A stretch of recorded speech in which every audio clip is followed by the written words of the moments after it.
Kerala Blasters ആരാധകർക്ക് സന്തോഷം നൽകുന്ന ഒരു വാർത്തയിലേക്കാണ് പോകുന്നത്. വലിയ മാറ്റവുമായാണ് കേരള ബ്ലാസ്റ്റേഴ്സ് ഇത്തവണ ഇറങ്ങുന്നത്. അടിമുടി മാറിയ ടീമിന്റെ പരിശീലകനും പുതിയതാണ്. പരിശീലകൻ എൽകോ ഷറ്റോരിയുമായി എൽദോ പോൾ പുതുശ്ശേരി തയ്യാറാക്കിയ റിപ്പോർട്ടിലേക്ക്. കേരള ബ്ലാസ്റ്റേഴ്സ് ATKക്കെതിരെ ഇറങ്ങുമ്പോൾ എന്തൊക്കെ തന്ത്രങ്ങളായിരിക്കും തയ്യാറാക്കിയിരിക്കുന്നത്? ആ തന്ത്രങ്ങൾ തയ്യാറാക്കിയ എൽകോ ഷറ്റോരി കോച്ച് 24-നോടൊപ്പം ചേരുകയാണ്. Coach, thank you for sharing some views with us. Thank you. I'm happy to tell you everything you want to know. So you will say everything? Well, depends on the question. Yeah, okay, fine. So the season is going to kickstart by 20th. So you just missed the pre-season tournaments in UAE. So whether it affected your plans? For sure. I mean, pre-season is not the way I wanted it to be. It has nothing to do with. I mean, the club did everything they could to give me a good team, to give us a good preparation. But unfortunately, the pre-season camp got cancelled. When you came here last time in Kochi with the Northeast, Yeah. Have you seen a lot of audience here? When we came with Northeast last season, I think there was a decline of supporters. Yeah, we hope we get them back this season because Kerala has beautiful supporters. Football is for supporters, so hopefully we get a good connection together, can give them a good brand of football, and they can support us. So what's the style of play? I mean, by possession or by attacking? I call it progressive football.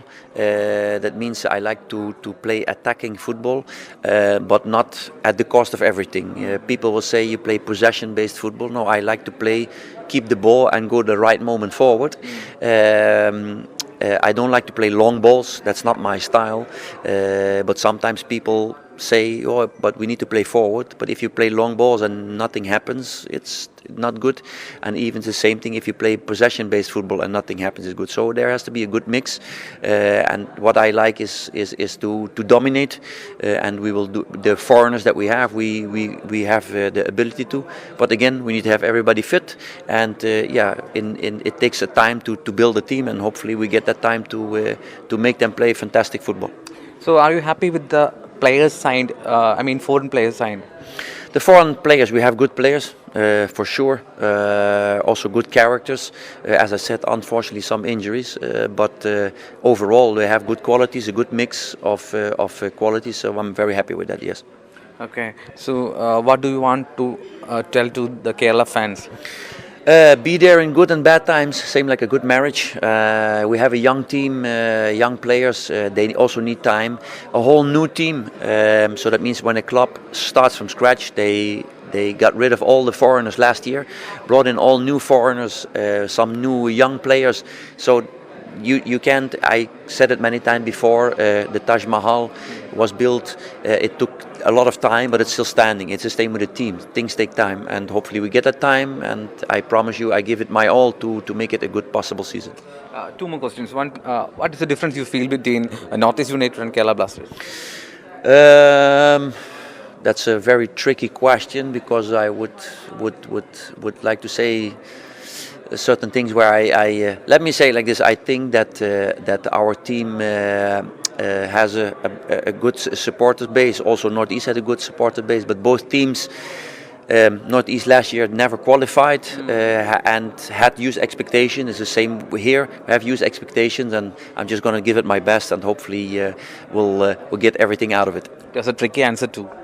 Yes, because in the end, I am a person, I always like to be really honest, but at the same time, you have to be always a bit diplomatic in what you say.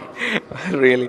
Okay, so what about our Malayali players? There are 6 Kerala players in the Kerala Blasters. So everyone is eagerly watching to see them playing in Kochi. So what are your expectations? Yeah, but this is something that I will be critical on in Indian football. It's not about because a player is from here or he played 1 or 2 good games in I-League and he right away can play in the ISL. It's about that the best 11 play. The more player from this region into the first team, fantastic. But I have a few players who are young, who are 18, 19 years old, who never played even in I-League. And the step, it's the same thing that you go from primary school to university. Nobody makes that step. So these things take time. Unfortunately, those players, they don't have like another league to grow in. So sometimes, that is not it's a hard decision to keep a player outside where supporters ask why is he not playing.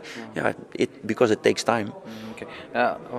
Hearing this answer, I just want to inquire about Arjun Jairaj. Yeah, he has an injury, unfortunately.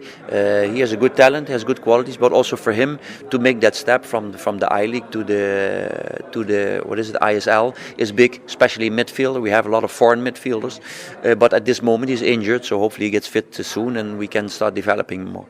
Okay. Thank you so much, coach. Thank you for your valuable words. എന്താണെങ്കിലും Kerala Blasters പരിശീലകൻ പ്രതീക്ഷയിലാണ്. Kerala Blasters ഉദ്ഘാടന മത്സരത്തിന് ഇറങ്ങുമ്പോൾ ഇന്ന് ATKക്കെതിരെ നല്ലൊരു പ്രകടനം കാഴ്ചവെക്കാമെന്ന് കൊച്ചിയിൽ നിന്ന് ക്യാമറാമാൻ അഭിലാഷിനൊപ്പം എൽദോപോൾ പുതുശ്ശേരി 24.